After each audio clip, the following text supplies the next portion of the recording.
দর্শক, আপনারা জানেন দুপুরের পর থেকে ছাত্রলীগ বিভিন্ন হলে যে ছাত্রদেরকে হুমকি ধামকি এবং তালাবদ্ধ করে রেখেছে, যাতে করে কোটা সংস্কার আন্দোলনে যাতে বাইরে বের না হতে পারে। আমরা এখন আপনাদেরকে দেখাচ্ছি বিজয় একাত্তর হলের সামনে।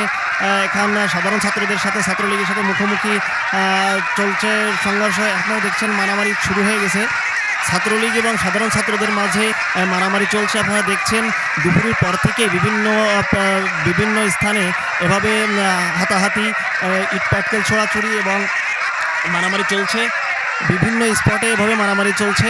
তো আপনাদেরকে এখানে দেখাচ্ছি, এখানে সাধারণ ছাত্রদের মাঝে ছাত্রলীগের সাথে ব্যাপক সংঘর্ষ চলছে। দর্শক, এখানে কেউ ঠেকানোর চেষ্টা করছে মারামারি সংঘর্ষ যেন বড় ধরনের দুর্ঘটনা না ঘটে, সেজন্য আন্দোলন স্থগিত হয়ে না যায়, এজন্য ছাত্র নেতারা বারবার নিষেধ করছে। তবে এখনও একাত্তর হলের ছাত্রদেরকে কোটা সংস্কার আন্দোলনে যোগদান করানোর জন্য বের করা সম্ভব হয়নি।